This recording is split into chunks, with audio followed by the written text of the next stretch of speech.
अभी हाल ही की बात है कि नारद जी हमारे यहाँ उतरे। तो जब वो आ रहे थे तो एक भोला राम की आत्मा भटकती हुई रास्ते में मिल गई उनको। भोला राम जी ने कहा, नारद जी आप जा रहे हो वो पृथ्वी लोक में, जम्बू द्वीप भारत देश है।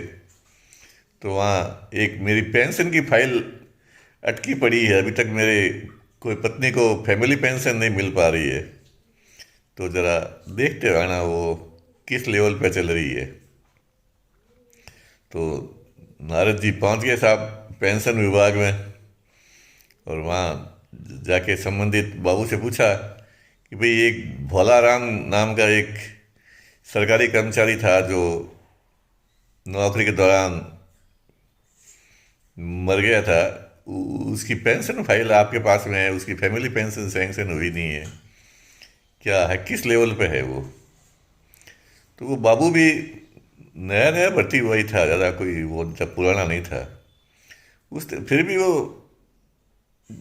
कुर्सी आदमी को सब कुछ सिखा देती है। तो उसने बोला तो उसने नारद जी की तरफ देखा कि नारद जी की तो कहीं कोई कपड़ों में जेब ही नहीं थी। तो जेब ही नहीं थी तो ये इसके पास में क्या देने लायक क्या है। तो बाबू ने कहा, चलो चलो यहाँ कोई नहीं, बहुत काम पड़ा है, ये केवल भोलाराम की फाइल थोड़ी पड़ी जिसके लिए हम थोड़ी बैठे हैं। तो नारद जी ने कहा, बाबू जी आप ऐसा व्यवहार क्यों करते हैं। आपको सरकार ने जनता के काम करने के लिए नौकरी दी है, कुर्सी पे बैठाया है, फिर आप जनता के साथ ऐसा व्यवहार करते हो। बाबू ने कहा, मुझे कोई जनता का काम करने के लिए सरकार ने नौकरी नहीं दी है।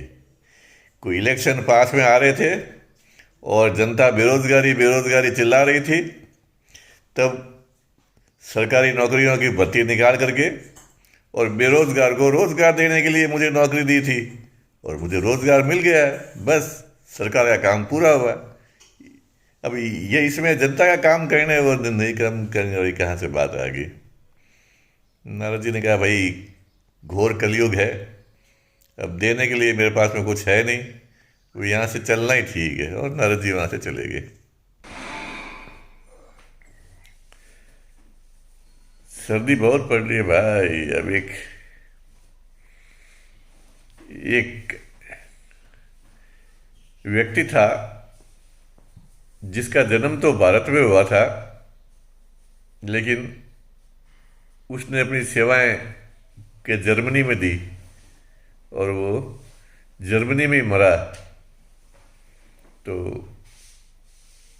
ऊपर गया तो वहाँ जो रिसेप्शन पे जो एक महिला बैठी थी, उसने उस व्यक्ति से कहा, सर आपको कोई नर्क अलॉट हुआ है, तो आप कोई किस नर्क में जाना चाहेंगे, भारतीय नर्क में जाना चाहेंगे या जर्मनी के नर्क में जाना चाहेंगे। तो उस व्यक्ति ने रिसेप्शनिस्ट से पूछा कि दोनों नर्क में अंतर क्या है। तो उसने कहा, कोई अंतर नहीं है, दोनों नरक में जलाया जाता है, दोनों नरक में कूटा जाता है, पीटा जाता है या सताया जाता है। तो कोई नरक में कोई फर्क नहीं है, दोनों में आग में झोंका जाता है। तो उस व्यक्ति ने कहा कि फिर जब कोई फर्क नहीं है तो आप ऑप्शन क्यों पूछ रही हो उसमें, कि आप भारतीय नरक में जाओगे या जर्मन के नरक में जाओगे। तो उसने रिसेप्शनिस्ट कहा कि ऐसा है कि भारतीय नरक में कभी कभी को जलाने के लिए माचिस नहीं मिलती है, तो कभी लकड़ी गीली रहती है तो ढंग से जल नहीं पाती है, और कभी कभी वो जो कर्मचारी है वहाँ के जलाने वाले, वो लेट आते हैं या सो जाते हैं। इसके अलावा भारतीय नरक में छुट्टियां काफ़ी होती है, एक साल में आधे दिन की छुट्टियां ही हो जाती है, जबकि जर्मनी के नरक में ऐसा नहीं होता है। वहाँ ये माचिस गुम होने का या लकड़ी गीली होने का या कर्मचारियों का लेट आने का या ड्यूटी टाइम में सो जाने का ऐसा कोई स्टांस नहीं होता है वहाँ, सब प्रॉम्प्ट होते हैं। और छुट्टियां भी केवल होती संडे की होती है, तो वो संडे को भी प्रैक्टिस करते हैं जलाने की। संडे को भी वो खाली नहीं बैठते हैं, बस यही अंतर है।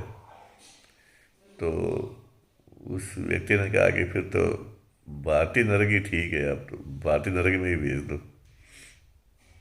तो कहने का मतलब ये है कि जिनको हम दिन रात कोसते हैं ना कि यहाँ के सरकारी ऑफिस ऐसे हैं, सरकारी कर्मचारी ऐसे हैं, काम नहीं करते हैं, निकमे हैं, तो काफी हद तक ये अच्छा है यार। आराम भी तो मिलता है इस सिस्टम से। नहीं तो यदि वो जो सिस्टम पूरा हो, प्रॉम्प्ट हो, तो कई अलग से ये मुसीबतें पैदा हो जाती है। इसलिए सारे जहाँ से अच्छा है हिंदुस्तान हमारा।